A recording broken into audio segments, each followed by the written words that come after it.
It's my feel-good breakfast show. Now, time to really open up and connect with the world. One of the positive things, undoubtedly, that has emerged from this torrid COVID-19 pandemic is our network that has grown and the ways that we have found to stay connected with one another. And this morning, we're going to connect with Chelsea Wiercx, a fellow South African who is now based in the UK, to chat a little bit about life in the UK and see how she's doing. A little check-in, if you would. Chelsea, a very good morning. How are you? Morning. Hi, I'm great, thanks. How are you? Cool, man. Are you enjoying my very South African accent? I am actually. I really do miss it. Like, I feel like I'm losing mine and need to watch more South African shows again to try and get it back, because I like the South African accent now. You can stream ours. You can stream our show. It's so cool to connect with an expat who is made, obviously, a very brave move out to the UK. You've been there for about 2 years now. How was the transition into life in the UK? Was it an easy move? Has it been very challenging, obviously, everything considered? The decision to move was like within 3 months. Wow. I don't know why.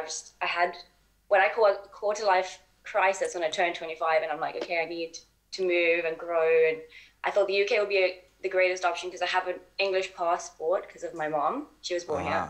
So that makes it a lot easier. And I decided to do that within 3 months. And because I had no commitments, I had no house, I had no rent, it was actually really easy to get here.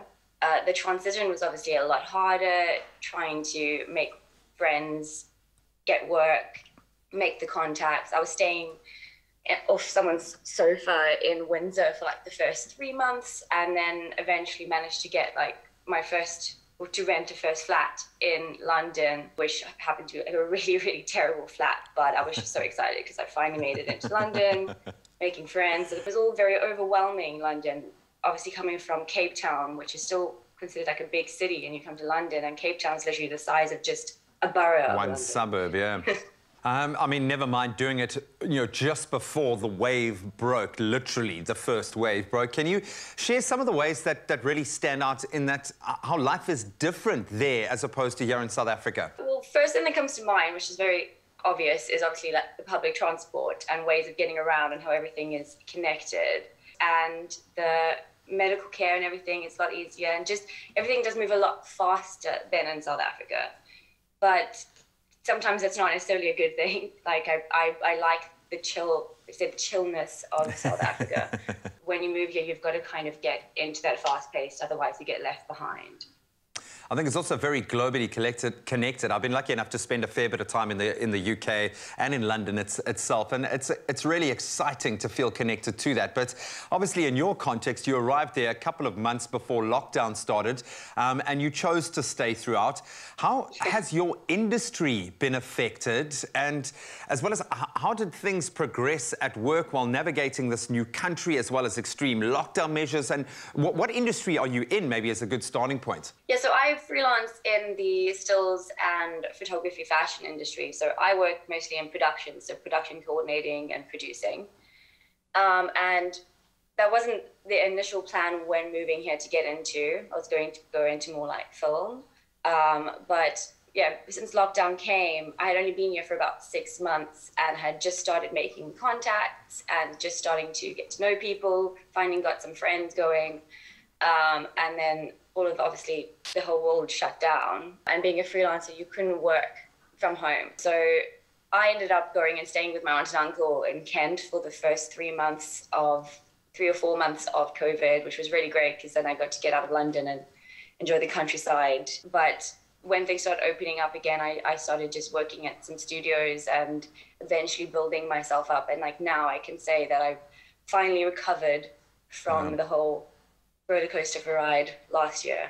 Yeah, man, I think the whole world is kind of feeling that. I think my fiance is from the UK, but a little bit further north. But I mean, we're literally counting the seconds until Freedom Day, as it were, until the UK really opens up and we can get out there. But I've got to ask, because one thing I find hilarious when I go there especially is the turn of phrase.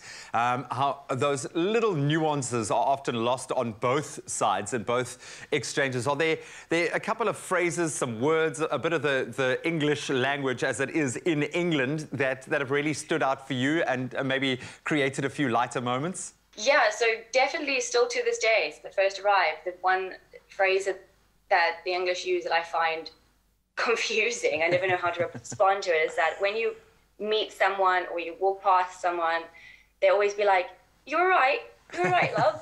And I'm just like, do I not look all right? Because, you know, when you ask someone if they're all right, is there something wrong? It looks like something's wrong. And they're actually, to them, it means, oh, hello. It means hi. But I can't say hi back to that. Like, I have to answer. And I'll be like, yeah, I'm okay, thanks. How are you? And they weren't looking for a conversation. They were just being friendly and saying hi. And I just go a little bit further. So that's one thing that I find very confusing, never know what to answer, still 2 years later. And I guess one of the other ones that I don't know if you've heard, Love Island is a massive thing in this country. Yeah. Everyone talks about Love Island and the things that they always, what everyone says, and it, I think comes mostly from that, is that it is what it is. That's what they say. So it's not necessarily like a funny British term, but everyone here says it is what it is, or I can't be asked. Can't be asked. Oh, yeah, I get that from my fiance every day. Can't be asked. And also, her dad freaks me out because he always says, watch what you're doing. And it sounds like really ominous, but I know it's meant to be something quite positive. You seem like you're doing just fine, which is the most important thing. So well done for surviving the craziness of this last year and a half. It looks like you really have found your feet there. So that is very comforting to us to see a South African doing so well, spreading her wings. So keep doing what you're doing, keep finding success. And thank you so much for taking a bit of time to create a global connection for us today. We've really, really loved it. Yeah, thank you so much for having me. It was such a surprise. Thank you. Oh, wishing Chelsea so well. It sounds like she's getting up to some really cool things there. And we'd love to hear some of the funniest or most random slang that's been used in conversation with friends by you, our viewers. So please share with us on Expresso's Facebook page. Make us laugh this morning. And thank you so much again for taking the time out to Chelsea to chat with us. Always good connecting with fellow South Africans exploring foreign lands.